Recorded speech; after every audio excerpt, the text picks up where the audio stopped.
इस कार्यक्रम की पुण्यार्चक हैं नागरमाल जैन, विशाल जैन, डॉक्टर स्वाति जैन, समर्थ जैन, कशिश जैन, समस्त गुरु भक्त परिवार, गुरुग्राम, गुप्तदान गुरुग्राम, गुरु भक्त परिवार। अंतरंग तप भी है, क्रोधादि कषाय को होने नहीं देना, ये भी एक तपस्या है। और बहिरंग भी, शरीर को पुष्ट नहीं करना, शरीर को संयमित रखना। शरीर पुष्ट करने से आत्मा जो है अपुष्ट हो जाता है, और आत्मा पुष्ट करना है तो शरीर को थोड़ा सा कष्ट उठाना जरूरी है। तब क्या चीज है? विषयाशा वशाती तो निरामो निष्प्रज्ञा। ज्ञान ध्यान तपो रखता है। जो साधु होता है ज्ञान ध्यान और तप इसमें मग्न रहता है।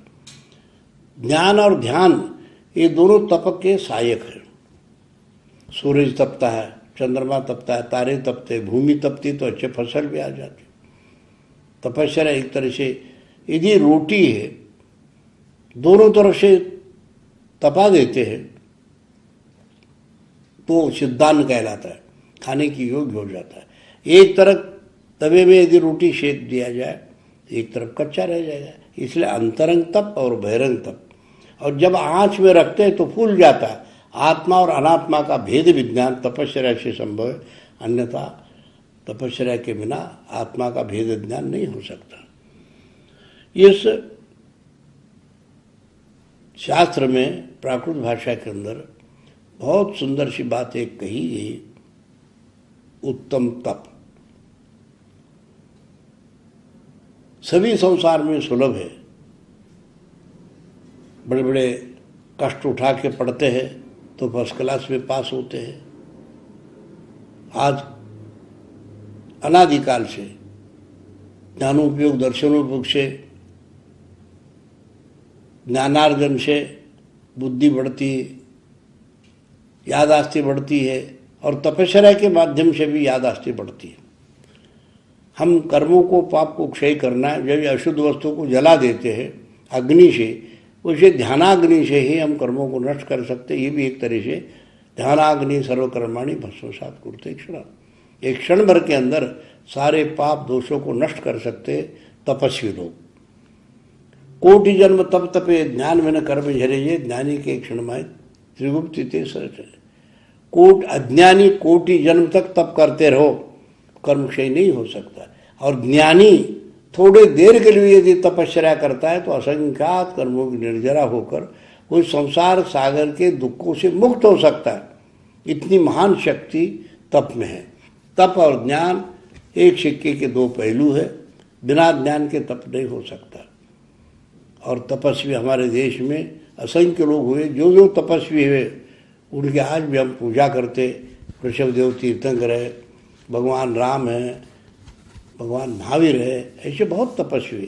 चाहे राजनीति हो या सन्यासी हो, इन दोनों में तपस्या का वर्णन करते हैं शास्त्रों में। तपसाई समम राज्यम योगक्षेम प्रपंचतः प्रमादे सत्यधः पाता तन्यजात। तपस्वी यदि संयम से जीवन व्यतीत करता है, तपस्या में लवलीन रहता है तो बहुत उन्नति कर सकता है। इसी प्रकार से राजनीतिक व्यक्ति भी कोई प्रमाद नहीं करे, संयम से राज्य करे तो वो स्वयं सुखी हो सकता है और प्रजा के लिए भी सुखी का सुख निमित्त बन सकता है। इसलिए महानुभाव, चाहे राजनीति हो साधु हो, दोनों के लिए तपस्या परम आवश्यक है।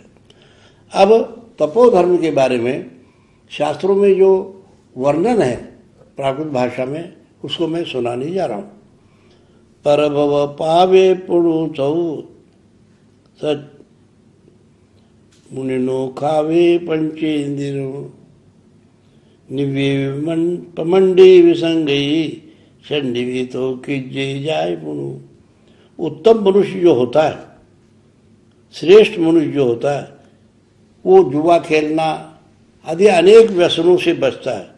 शिकार खेलना, प्राणियों को मारना, ये संयमी व्यक्ति कभी नहीं कर सकता। उसके नियम होता है, हम किसी प्राणी को दुख नहीं देंगे, मारेंगे नहीं। चींटी को भी मारना पसंद नहीं करता है तो इतर पंचेंद्रिय बड़े बड़े शेर है और है, हाथी, क्यों मारेगा इनको? आजकल आदमी इतना असंयमी हो गया, हाथी को मार रहा है दांतों के पीछे, स्वार्थ के पीछे। तो ये सब नहीं होना चाहिए। इसीलिए हमारे पूर्वज लोग संयम सिखाते थे। भारतवर्ष में संयम का अत्यंत महत्व है। मन सहित पांचों इंद्रियों का निरुद्ध करने की शक्ति संयम से संभव है। निर्वेद वैराग्य यदि प्राप्त करना है तो संयम ही उसके लिए धारण करना जरूरी है। समस्त जो परिग्रह है, इसका भी परिग्रह त्याग जो है ये तप के द्वारा संभव है, और तप का सहायक संयम है, संयम का सहायक तप है। उत्तम तपोधर्म वहां पर है जहां परिग्रह का त्याग करता है। जितना परिग्रह बढ़ेगा वो असंयमी होगा, जितना परिग्रह कम करेगा वो संयमी होगा। बहु आरंभ परिग्रह नारगढ़, अति आरंभ करना, अति सब इकट्ठा अनावश्यक सामग्री इकट्ठा करना, ये तपस्वी के लिए धोखादायक है। जो भी गृहस्थ भी घर में रहते तपस्वी बन सकता है। गृहस्थो मोक्ष मार्गस्थो निर्मम हो ही नहीं वहां। गृहस्थ घर में रहते तपस्वी कहला सकता है। ऐसे अनेक गृहस्थ हुए। भरत जी घर में वैरागी, भरत जी घर में रहते हुए भी बड़े तपस्वी कहलाए। महाराजा जनक भी राजमहल में रहते विधेय कहलाए, इसलिए वो बड़े संयमी थे और बड़े तपस्वी थे। महानुभाव, कामदेव का दर्प का खंडन भी संयम से संभव है। आज जो देश में अंदर नाना तरह के विकृतियां फैल रही है, अशांति फैल रही, हिंसा फैल रही, इसका मूल कारण तप न होने से, कष्टता का अनुभव न होने से। जो साधु होता है वो किंचित भी अपने पास परिग्रह नहीं रखता, लंगोटी तक नहीं रखता, और वो संयम को पालन करता है और तपस्या करता है। इसीलिए उसके हाथ में मुक्ति है। वह ये तपस्या ये परामर्श देता है कि आप तिल तुष्मा सुई के नोक के बराबर भी अनावश्यक परिग्रह आप नहीं रख सकते। संयमोपकरण रखना, कमंडलो है, पीची है, कागज है, पेंसिल है, शास्त्र है, ये तो उपकरण है, ज्ञानोपकरण।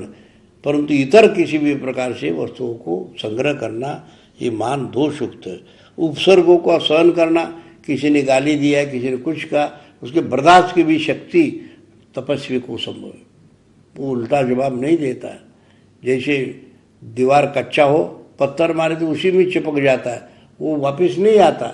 ऐसे गाली देने वालों को उल्टे गाली नहीं देता है। जो संयमी आदमी होता है, तपस्वी होता है, तपस्वी के ऊपर कितना भी उपसर्ग आए वो कर्म निर्जरा का कारण है। तपोधर्म रागादि का विजेता है। राग, द्वेष, मोह, मत्सर, क्रोध, लोभ इत्यादि जितने बुराइयां मन में होते हैं उनका विजेता हो जाता है। कौन? तपस्वी। देखो, सोना तपता है, घेना बनता है और लोगों के गले में बैठ जाता है। सोने को तपाने से गहने बन जाने और गले में बैठता है। इसी पर लोगों के गले में हार बनता है तपस्वी। कब? जब वो कष्ट, सहिष्णुता आदि अपनी तपस्या के माध्यम से बर्दाश्त की शक्ति बढ़ाता है। सहिष्णुता। इसी प्रकार से भिक्षा द्वारा भोजन करता है, मिले तो संतोष, नहीं मिले तो संतोष, ये तपस्वी के संभव है। और इसके लिए पवित्र भक्तिमान श्रावक यथोक्त समय में आहार देता है। जैसे नाव में कोई सामान रखो तो नदी पार ले जाता है, इसी प्रकार गृहस्थ तपस्वियों के रक्षा के लिए उनको शुद्ध आहार पानी देते हैं, तो वो भी तपस्वी कहलाते एक तरह से, क्योंकि वो मदद कर रहे मन वचन काय से। फिर कहते आचार्य, तम तऊ जत सविधि पालनु तम तऊ गुत्ति व्यानु तम तऊ जही अपा पर बुझदी तम तऊ जही भव मानु जीव। तप समितियों का पालन कराता है।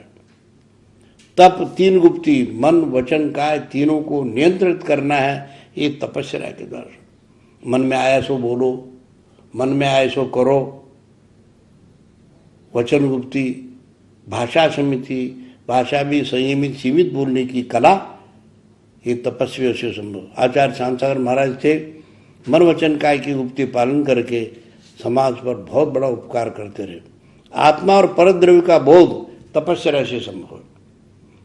मैं कौन हूँ, कहाँ से आया, मेरा आत्मा का स्वभाव क्या है, मुक्ति मार्ग क्या है, ये केवल आदमी को तपोधर्म से संभव।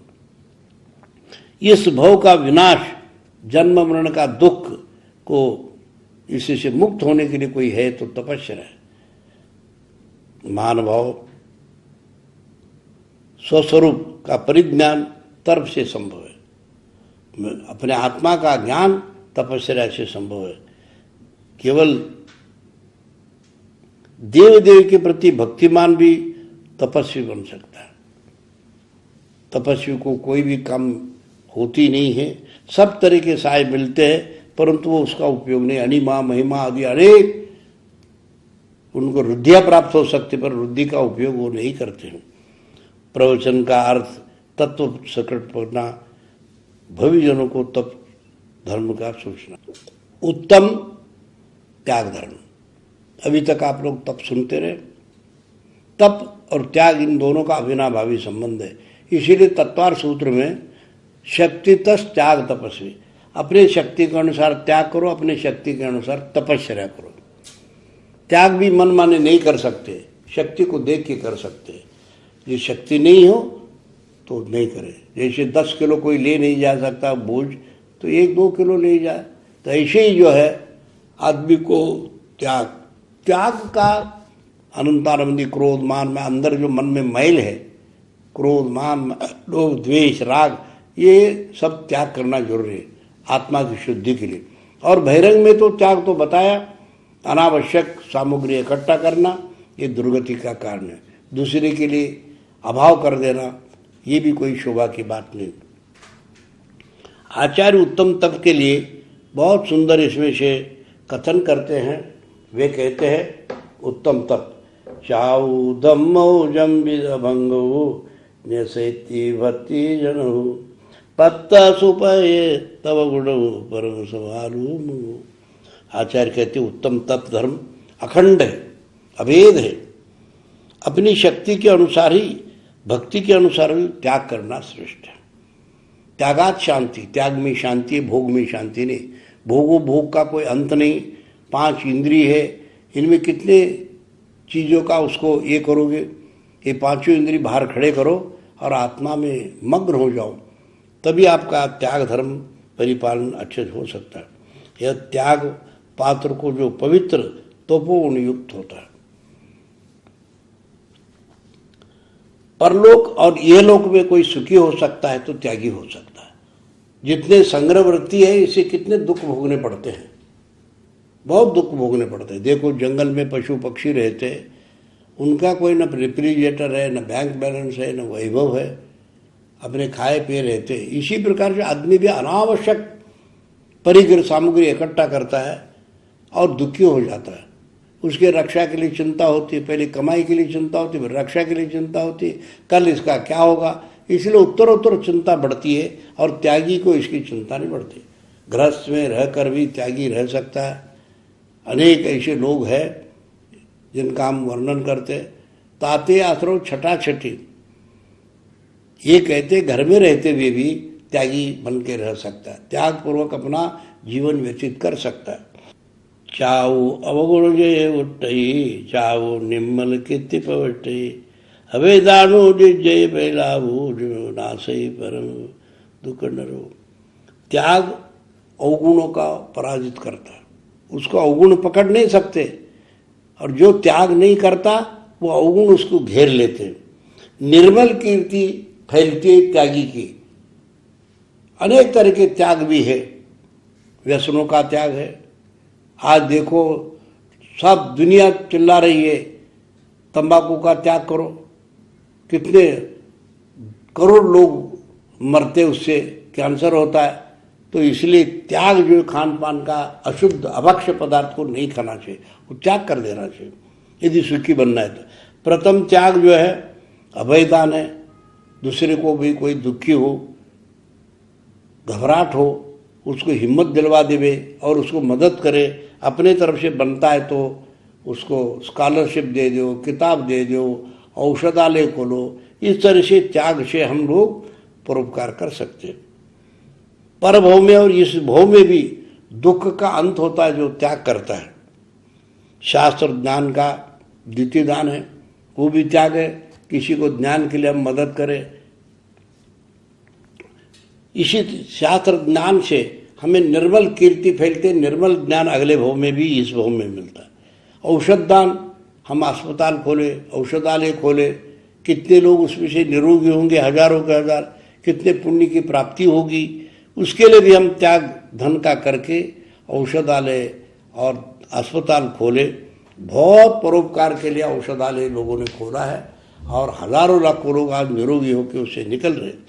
औषध दान सबसे बड़ा श्रेष्ठ दान है, अभय दान भी श्रेष्ठ है और ज्ञान दान भी श्रेष्ठ है। स्कूल खोले, पाठशाला खोले, धर्म का ज्ञान, नैतिक शिक्षा का ज्ञान कराना परम आवश्यक है। त्याग जो है परोपकार के लिए भी है, स्वोपकार के लिए। हम त्याग करते हैं तो दूसरे को मदद करते हैं, तो हम दूसरे पर उपकार नहीं करते, हम अपने पर ही उपकार करते हैं। प्राणियों को रोग से परित्राण औषध से होता है। औषध निरोगी जीवन मिलता है, स्वयं निरोगी हो जाता है, औरों को भी निरोगी का बनाने के लिए निमित्त कारण बनता है। आहार दान भी है, कोई दुखी है, भूखा है, भूखे नहीं मरे, ये चारों तरफ देश विदेश में भी आजकल लोग बोलते हैं, सरकार बोलती है हम पड़ोसी कोई भूखा नहीं मरे, ये भी हम देखें, तभी जनतंत्र सफल हो सकता है। जनतंत्र का अर्थ नहीं हम स्वयं सुखी रहे, अपने पड़ोसी को भी सुखी बनाने की कोशिश करें, उसको भी एक मुट्ठी अन्नदान भूखा है तो आप देखभाल करें। धन की वृद्धि होती है उससे, परोपकार से, दूसरे को मदद करने से, अन्नदान देने से। भव्य जीवों को चतुर्विध दान जैन शास्त्रों में कहा है और ये सबसे श्रेष्ठ दान है त्याग। त्यागात शांति, दानम पारंपरण मोक्षानम। जो त्याग करते परंपरा से उसको संसार के दुखों से मुक्ति मिलती है। इसलिए मैं आप लोगों को त्याग के लिए बहुत कुछ उपदेश देता हूँ। महानुभाव, भारत एक त्याग प्रधान देश है और यहाँ हमेशा त्यागियों की पूजा होती रही, भोगियों की किसी ने पूजा नहीं की। भगवान राम ने त्याग कर दिया, महावीर भगवान त्याग करते रहे, तो ये त्याग प्रधान देश है। जो जो त्याग करते रहे उनकी यहाँ पूजा होती रही और उनके जय जयकार होते रहा। हमें त्याग की शिक्षा लेनी चाहिए। त्याग के बाद ही हम लोग अपने आदर्श उपस्थित कर सकते हैं, देश का क्या और परिवार का क्या, अपने व्यक्तिगत कीर्ति का क्या। इन शब्दों के साथ इस कार्यक्रम की पुण्यार्जक थे नागरमाल जैन, विशाल जैन, डॉक्टर स्वाति जैन, समर्थ जैन, कशिश जैन, समस्त गुरु भक्त परिवार, गुरुग्राम, गुप्तदान गुरुग्राम गुरु भक्त परिवार।